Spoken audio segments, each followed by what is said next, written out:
Afternoon, you guys.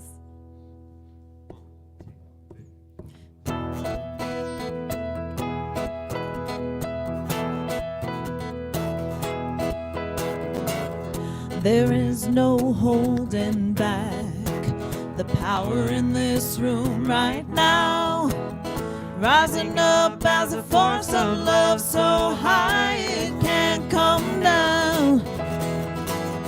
Every soul is a soul on fire, burning bright with the light of life. Here we are, open wide, there's no place we can hide. We sing out, we sing.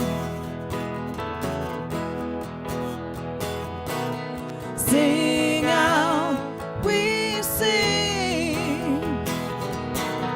Spirit move, our hands and feet, Spirit move. Everything, Spirit move. In the space between, Spirit move. Like a river deep and wide, rolling out like a mighty flood. Love's filling every heart and pouring out of us. Feel it breaking down the walls, building everybody up. It's taking over now, there's no way it can stop. So we sing out, we sing. Sing out, we sing. Spirit move, our hands and feet, Spirit move. Everything, Spirit move. In the space between, Spirit move. One more time. Spirit move, our hands and feet, Spirit move. Everything, Spirit move.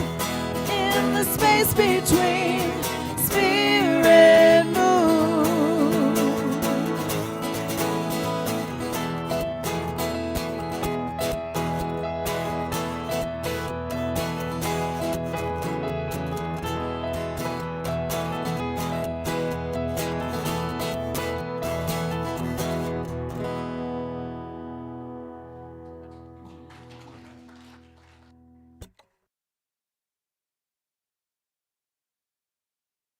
Online, welcome. My name is Reverend Lee Alvarado. Welcome to Center for Spiritual Living, Northern Colorado.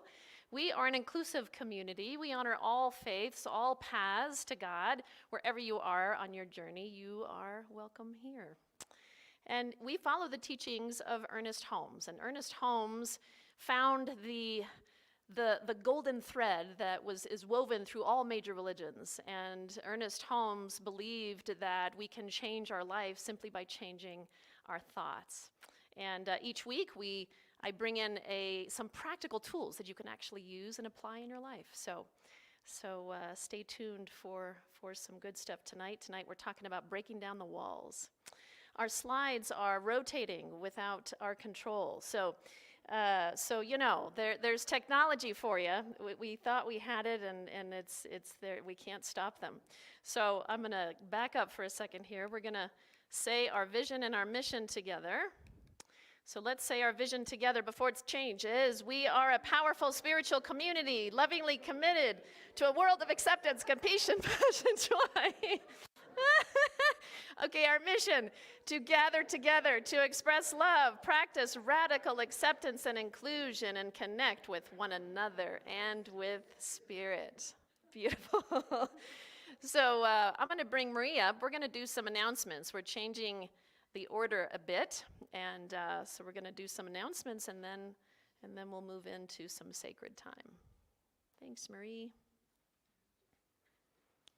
All right.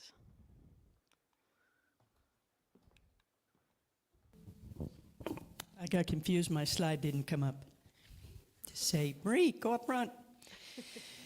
So here we are. I'm not even going to look at that because it's going to make me confused. Membership. Oh my God, here it is. I wonder if I can do them in sync. Membership, CSL NOCO 101. If you're interested in being a member of the community, join Reverend Leah next Sunday, February the 12th, from 2 to 4 p.m. before this service. And learn more about the Spiritual Center, our philosophy, and the benefits of being a member. Like American Express. Membership has its benefits. Yes, that is true. I do believe. February outreach. Grace Upon Grace. The dream of Grace Upon Grace is to provide underserviced people in our community with diapers, wipes, period products, and so they can live and grow with grace and dignity. We are encouraging our in-person community for the month of February on Sundays to help us write love notes, because February, Valentine's Day, love notes.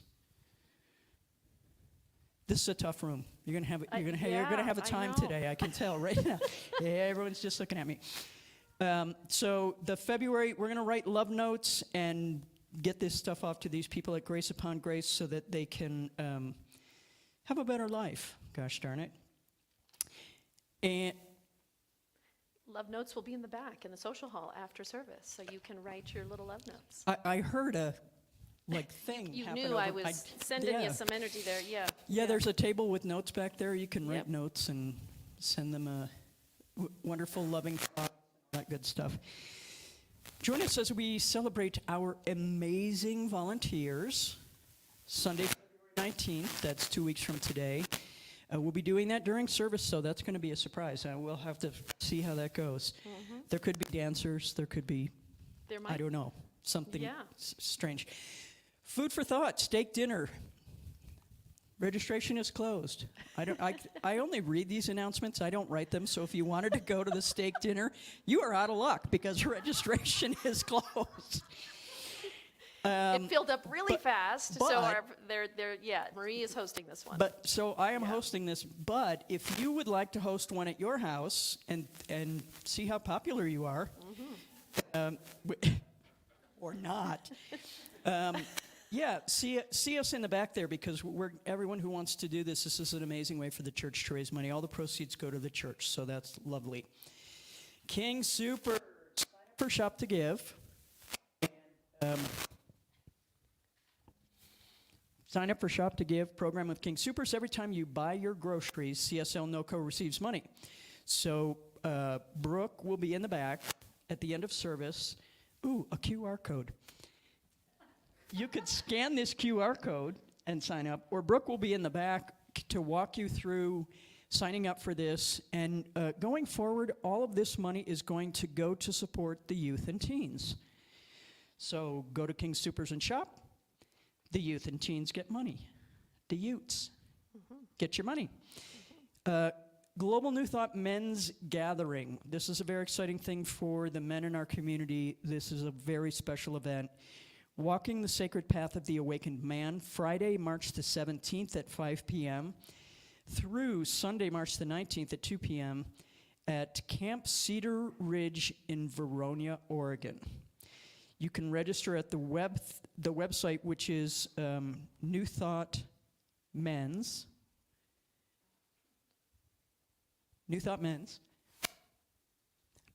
Community. I got nothing. It's .com, .org, I don't know. It's likely.org. It's likely.org, but it doesn't say in my notes. And if it looks like I make this stuff up as I go along, I don't. Somebody tells me what to say. Everything else, and maybe even the appropriate proper web address, you can find in our newsletter online, cslnoco.org. So excited about that. Or you could just scan this QR code with your phone, which is super fun. I love the QR codes. Just scan that QR code with your phone. And if you don't get enough dessert tonight at the potluck in the back after service, there's a rumor going around that there's Girl Scout cookies for sale. Just saying. So you could All right. you could benefit from that. Yes, we could. Yes. Thin mints. All right. Thank you, Marie. All right, so let's just settle back and go within as we begin with an opening prayer, a meditation, and a song.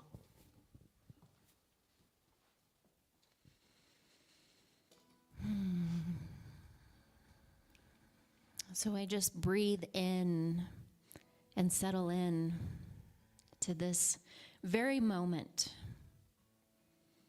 opening my mind and heart to the awareness and presence of Spirit, that one thing that is all life, that is the infinite source of good, that is the divine creator, that is the essence of every single one of us. Knowing that we are all connected to this beautiful presence, that its indwelling is within us, that we are one in it, and it moves in, through, and around, and as each and every one of us, for that light is always there. And what I know for this evening is that each and every one of us is open to hear the words that are spoken tonight and allow them to touch that space within that needs to receive that message. That we are open to be inspired by the music tonight. And that we are open to recognize our unity in spirit and in each other, knowing that this is all the divine at work right here, right now, throughout this service. So I give great thanks for this word, for this time together, for this community that we so love, called CSL NOCO. I know that that presence of the divine is right here, right now. So I release these words to law, knowing that there's nothing more to do than to release them and turn them over to Spirit and allow God to do its beautiful work through this service this evening. And if you would like, please join me in saying, and so it is. Amen. So I invite you now to just settle into your chair and close your eyes if you wish as we move into our meditative chant, and allow yourself to open your heart and mind to the words as you chant them and sing along.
So the featured song today is one of my favorites.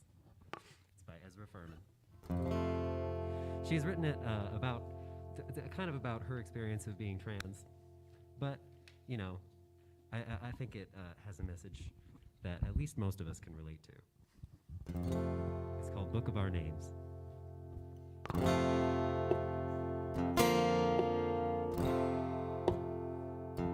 want there to be a book of our names, none of us missing, none quite the same, none of us ashes, all of us flames. And I want us to read it aloud. I wanted to tell of our exile here in a cruel machinery, our bodies between the gears, and our world back home, just the ghost of a prayer. And I want us to read it aloud, and our names will be heard through prison walls, through wet city streets and international calls. And we'll read it until this whole empire falls,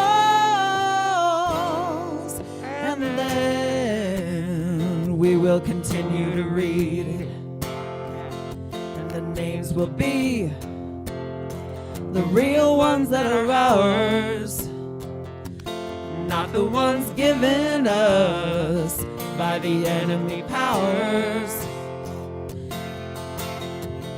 but the ones that we know in our bones and our bowels, and they'll be said aloud and repeated. 'Cause I want there to be a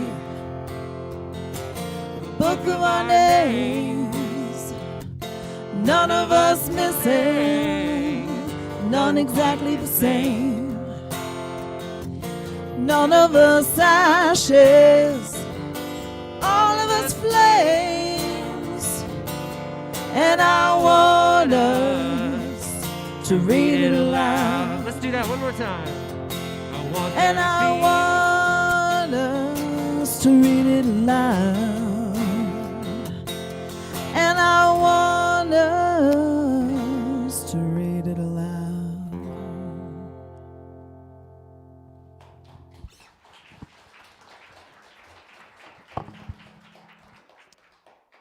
Thank you, Jimmy and Julie. So our slides are still rotating. Dale, I'm going to ask you to exit out of that because it's just too distracting. Sorry, everyone. So just hit the escape key and just take it all the way out. Yep, you'll just leave it there. Okay, thank you. All right. So this month, we're in February. Where did January go? It just went. I don't even know where it went, but it's gone now. Now we're in February. And this month's theme is community, which I think is such a great topic. And today I'm talking about breaking down the walls. And as humans, we've all heard this, that we're actually spiritual beings having a human experience. Yeah, so we know that this is the truth. And that we came in with lessons, yeah? That we came in with certain lessons that we need to learn in this life. And have you noticed in your life that sometimes the lessons just keep showing up, like the same one? Not just a bunch, but the same one keeps showing itself again and again through some different person or some other circumstance, that it keeps showing itself. It's interesting, yeah? And it's like they're all different players in this movie that we call life. And we act sometimes surprised, like, why again? Really? Like, I have to deal with this again? I have to face this thing again? And yes, we do oftentimes. Pema Chodron said, "Nothing ever goes away until it has taught us what we need to know." Yeah? Have you noticed that? That it keeps showing up because there's something else there. There's something else for us to learn. There's something else for us to face. There's another lesson for us to move through. And we all have walls, all of us. Even if we've done a lot of spiritual work, there's still walls that are there. We can't get to this point as adults, no matter what age we are. But if you're an adult, chances are you have some walls that have been built around you. And part of our journey, part of our spiritual journey, is working with those walls and finding ways to demolish them. It's a strong word, but breaking them down, that's part of our journey as spiritual beings. I believe that we signed up for deep work in this life. If you didn't, you wouldn't be here. If you didn't sign up for deep work, you probably wouldn't have any interest in a church like this. You would not even be on a spiritual path. So I really believe that. When we were children, our true self was fully self-expressed. We were happy, we were joyous, those of us that have children, you watch them when they're really little and they're running around and they're so excited and happy. Everything's exciting, everything is joyous. And then that part of ourself gets a little covered up as we become adults. And then we become a little cranky, a little irritable, a little resigned. And we have good days and bad days as human beings. That's normal. But, I believe that the reason we may be a little cranky and a little irritable and a little off is because that there is still more healing to be done within us. That there's these walls that are keeping us from expressing our true self, from expressing our divine nature. And what happens then is that we're operating on top of this stuff that's not been addressed, that's not been healed. And so as we move through life, it actually starts when we're young. The walls come up probably around 6 or 7 years old, the first time when we realize that we're not enough. The first time we're comparing ourselves to someone else and we realize something we're less than in some way. And then a wall comes up. The first time we get our heart broken, a wall comes up. The first time that someone abandons us or rejects us, or we interpret it as an abandonment or rejection, or criticizes us or judges us harshly, a wall comes up.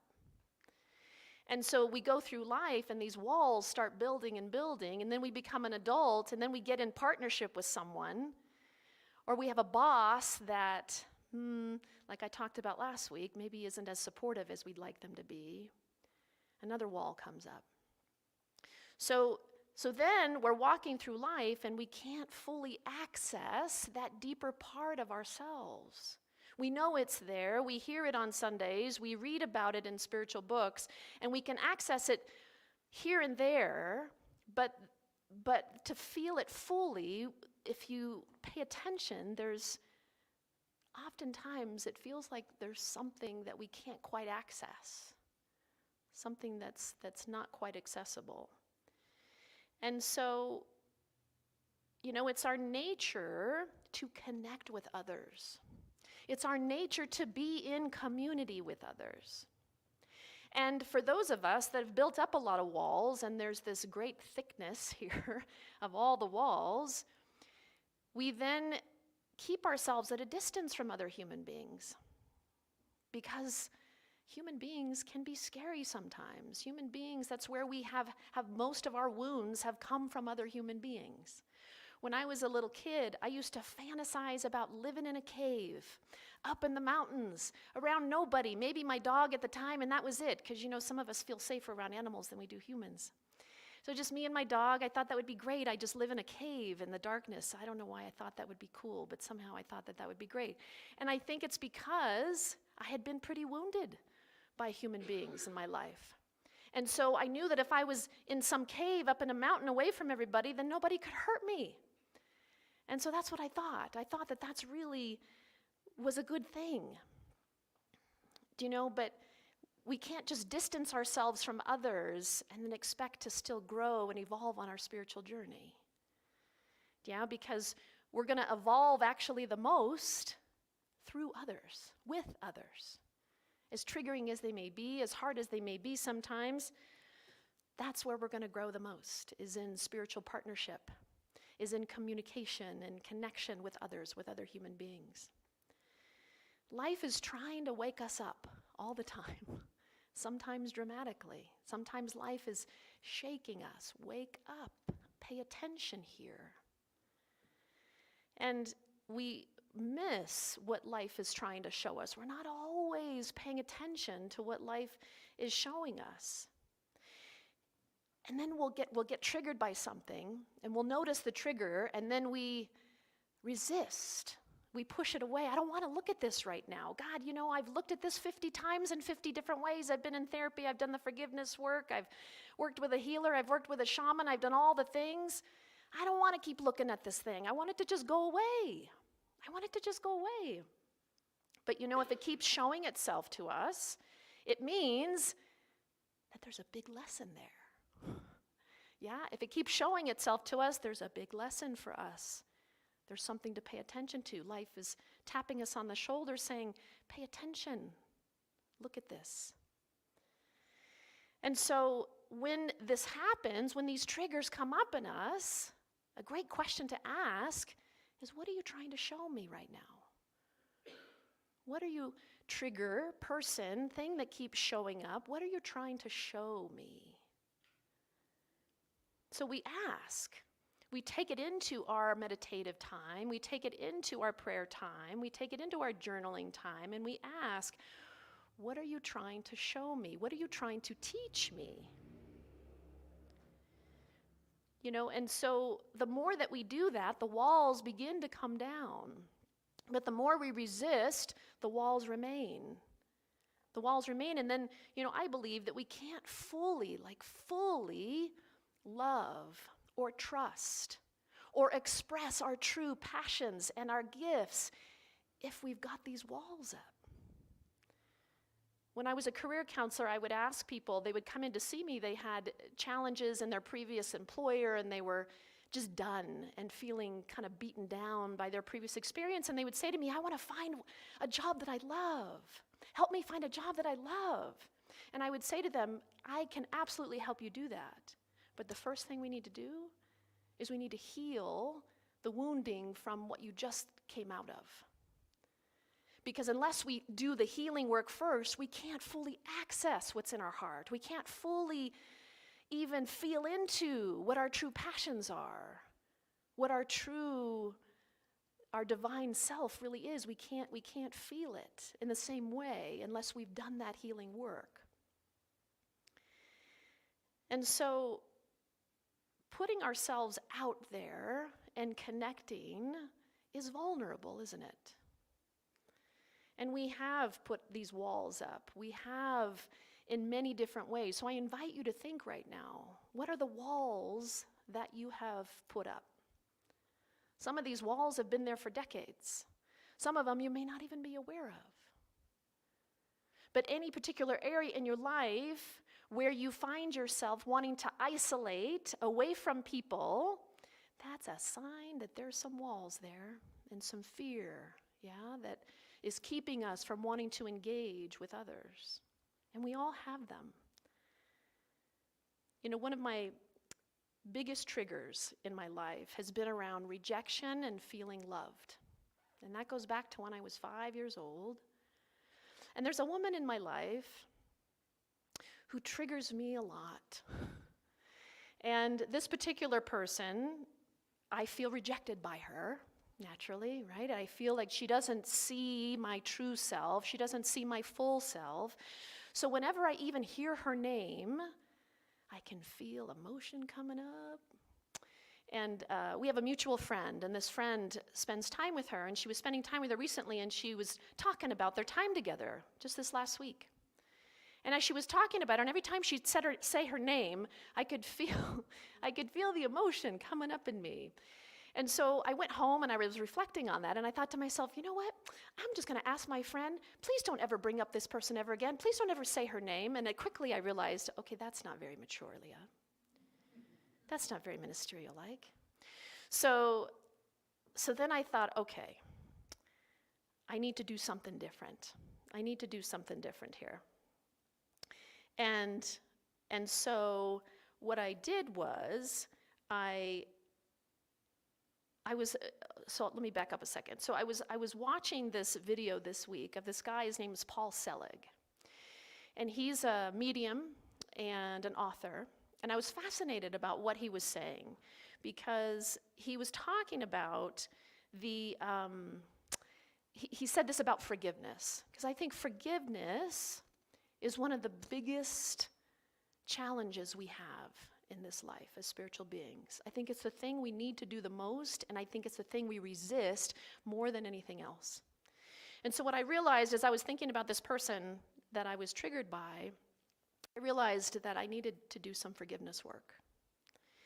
And so I was watching this video where this guy, Paul Selig, was talking about how when we go into, imagine going up this mountain, this really steep mountain, and you're walking into this dark cave.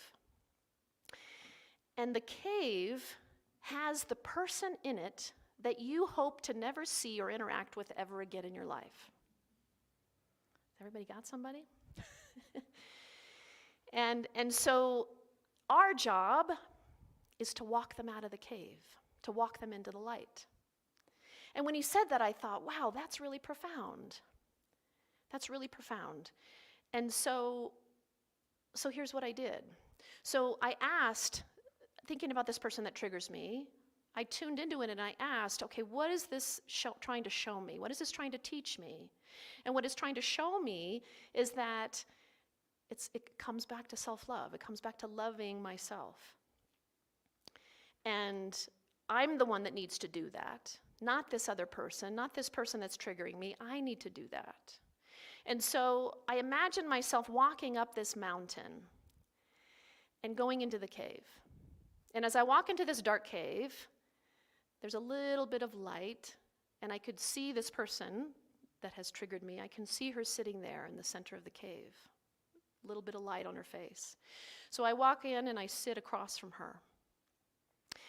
And suddenly I could see everything from a higher perspective.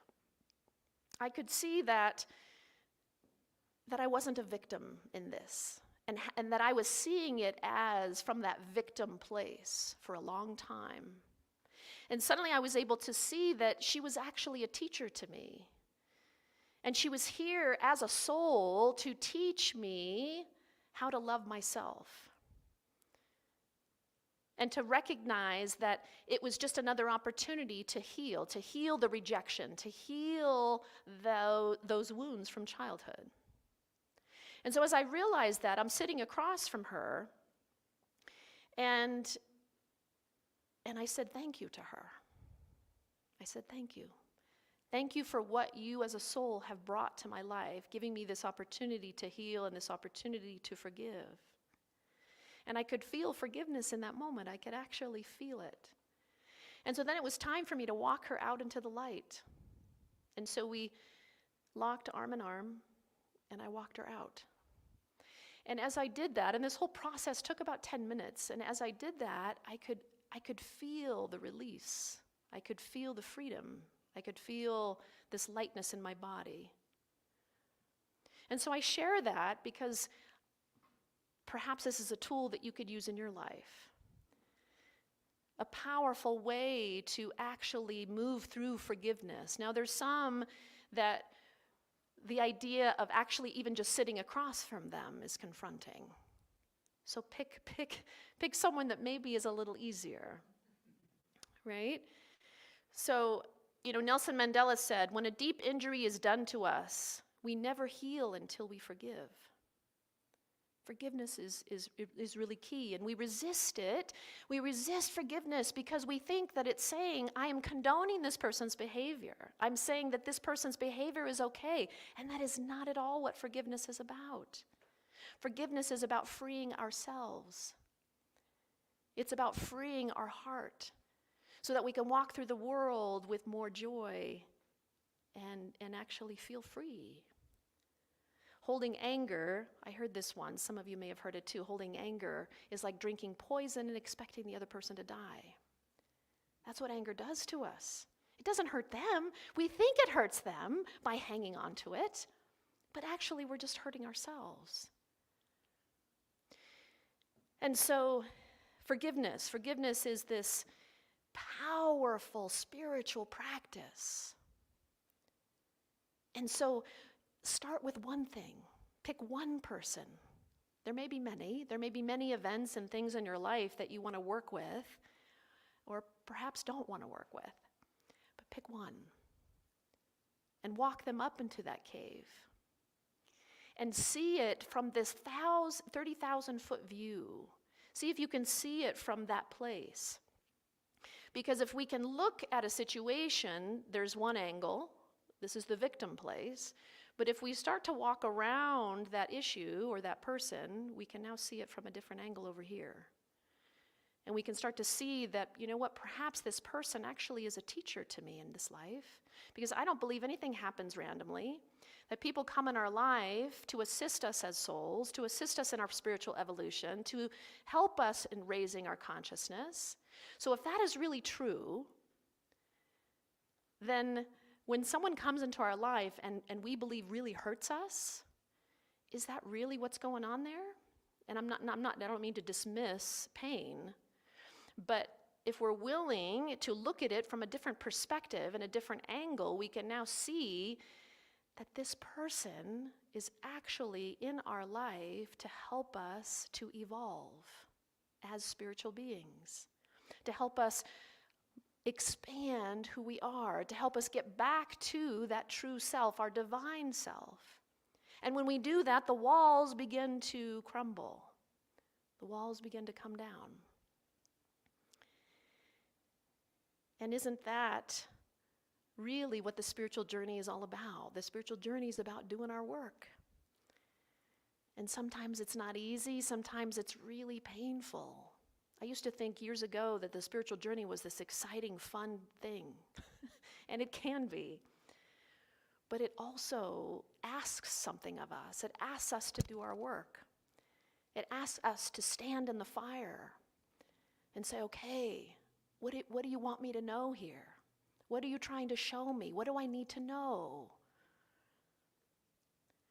And some are going to be easier than others. And so we stick with it and we keep doing our spiritual work and we keep meditating, we keep doing our prayer work and we keep taking classes and we work with a practitioner. We come and talk to a minister and we get the help we need to move through this life.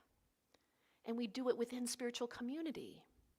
That's the power of spiritual community. I'm going to be talking about this all month because we weren't meant to do this alone. We weren't meant to do this life by ourselves. We were meant to do it with others, to lift each other up and to support one another. Forgiveness doesn't excuse their behavior. Forgiveness prevents their behavior from destroying your heart. That's really what forgiveness is about. Forgiving, having the courage to move into forgiveness so that we don't destroy our heart. We are the only ones who can free ourselves. Nobody else can do that. And if we're waiting for that person to come to us and make amends and apologize and take responsibility, we're going to be waiting a long time. Because the same lack of self-awareness that had them behave the way they did is the same lack of self-awareness that's going to have them come and make amends. Right? Likely they're not going to do that. So we have to do our own work so that we can free ourselves and take the high road. And so this idea of changing perspective and seeing things from a different angle, this is a game changer, truly a game changer. And in any moment we can shift our perspective within seconds. And that's our choice. And that's the gift we've been given as spiritual beings. We've been given the gift of making a choice. We always have that choice. Do I want to be right or do I want to be happy? And sometimes we choose to be right, and that's okay. Sometimes we need to hang out in there and make somebody wrong and get angry and all the things, and that's okay. But how long do we want to sit in that? How long? So are you ready to let it go? Are you ready to set it down? Are you ready to set down the anger that you've been carrying, the unforgiveness, whoever that person is, whatever events those are? we have a choice to set them down. And as we do that, the walls come down. The walls begin to come down. Brene Brown said, "Only when we are brave enough to explore the darkness will we discover the infinite power of our light." The light is there. It is underneath. We just have to have the courage to seek it out. So what is possible for our lives is a feeling of freedom, is the feeling of joy, an extra spring in our step as we move through the world. And so I invite you, as you go out into your week, to think about, pick one event, one person, one trigger that you want to work on, just one. And practice looking at it from a different angle, a different perspective. Looking at this event or this person as a teacher. How are they a teacher to me? What do they want to show me through this experience? And here's the beautiful thing, and I'm going to end with this. That when we heal ourselves, when we heal one thing, one trigger, because we are all connected, because we are one with all beings, we now contribute to the healing of humanity. Isn't that amazing to know that? That we contribute to the healing of the collective simply by doing our own healing work and by shifting something within ourselves. As we do that for ourselves, we contribute to the healing of humanity. And we give others silent permission to also begin to break down their walls. And that is a beautiful thing. Let's pray. Practitioners, please stand in high consciousness.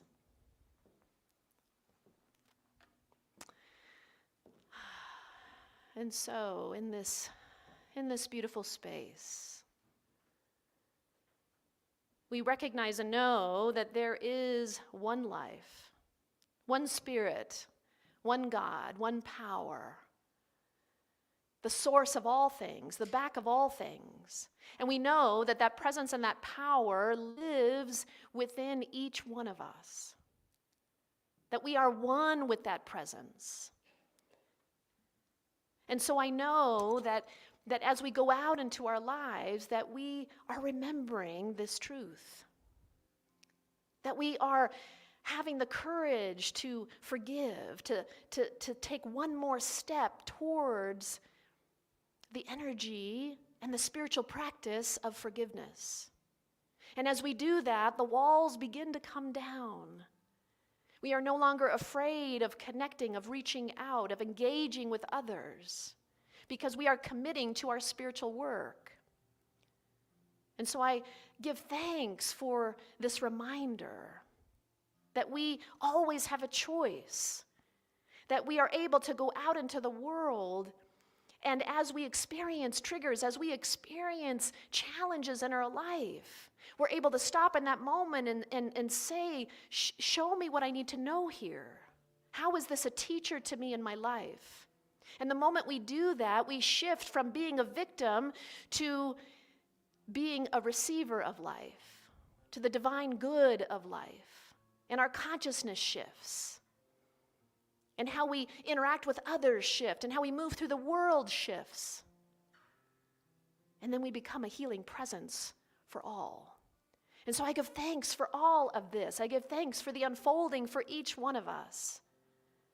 And I release this, knowing that it is done, knowing that the Spirit always says yes.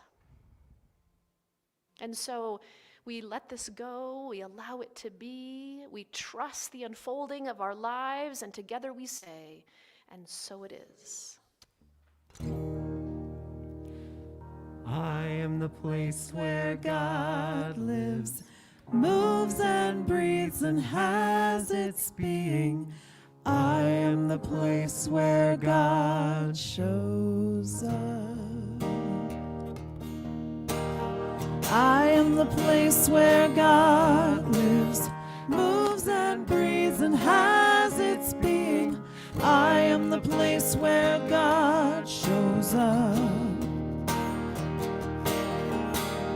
I am the place where God lives, moves and breathes and has its being.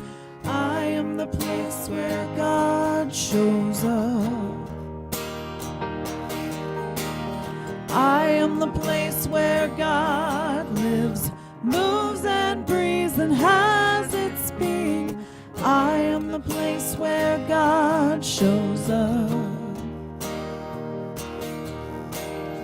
I am the place where God lives, moves and breathes and has its being.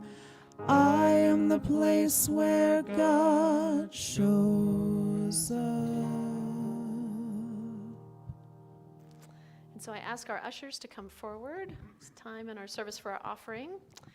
And so just taking your gift and placing it over your heart, whether you are giving financially or you're giving your energy and your love to this beloved community, just placing it over your heart. And let's say our affirmation. Repeat after me. This gift is spirit and form. Circulating and blessing all it touches. Freely I give, and joyfully I receive. Thank you.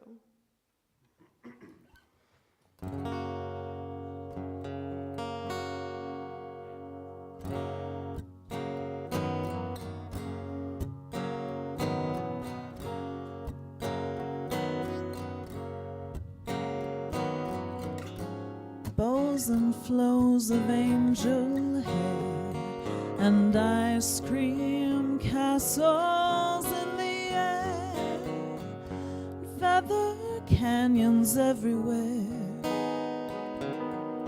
I've looked at clouds that way, but now they only block the sun. They rain and snow on everyone. So many things I would have done, the clouds got in my way.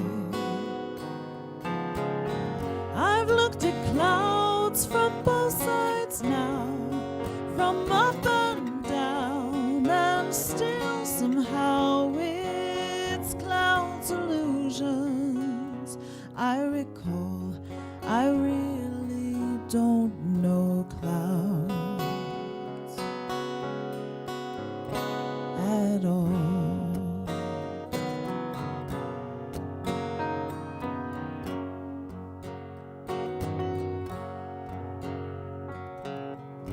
Moons and Junes and Ferris wheels, the dizzy dancing way you feel as every fairy tale comes real. I've looked at love that way, but now it's just another show. You leave 'em laughing when you go, and if you care, don't let 'em know. Don't give yourself away. I've looked at love from both sides now, from give and take, and still somehow it's love's illusions. I recall I really don't know love at all.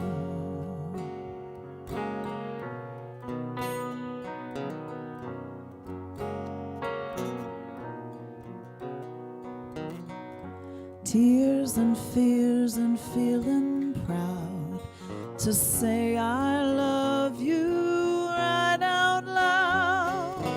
Dreams and schemes and circus crowds. I've looked at life that way, but now old friends are acting strange. They shake their heads, they say I've changed, but something's lost and something's gained in living every day. I've looked at life from both sides now, from win and lose, and still somehow it's life's illusions. I recall I really don't know life at all.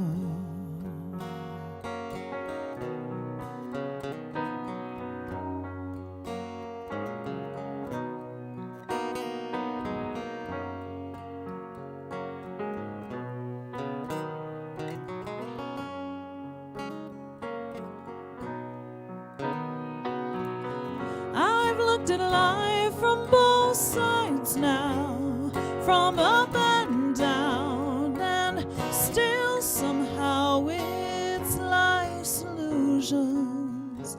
I recall I really don't know life at all.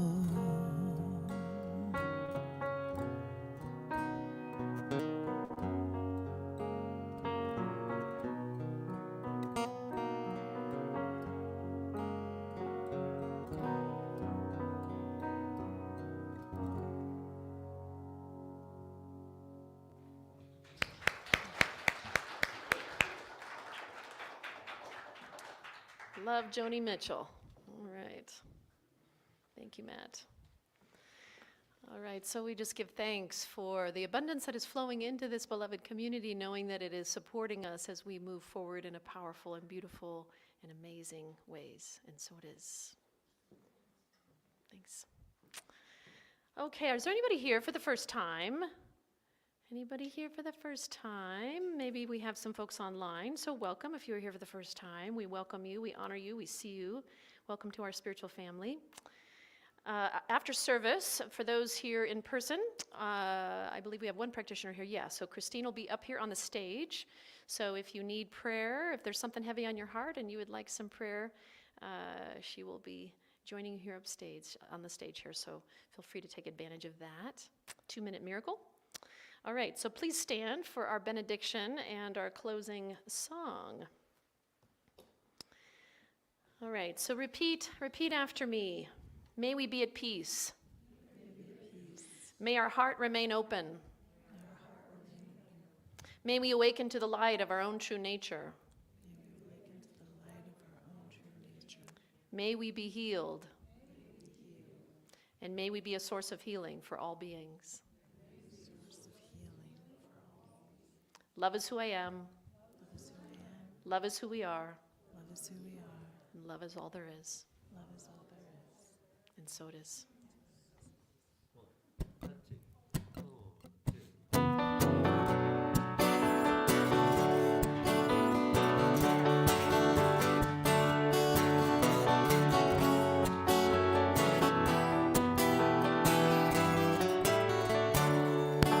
I release and I let go. I let the Spirit run my life, and my heart is open wide. Yes, I'm only here for love. No more struggle, no more strife. With my faith I see the light. I am free in the Spirit. Yes, I'm only here for love. I release and I let go. I let the Spirit run my life, and my heart is open wide. Yes, I'm only here for love. No more struggle, no more strife. With my faith I see the light. I am free in the Spirit. Yes, I'm only here for love. I am free in the Spirit. Yes, I'm only here for love. I am free in the Spirit. Yes, I'm only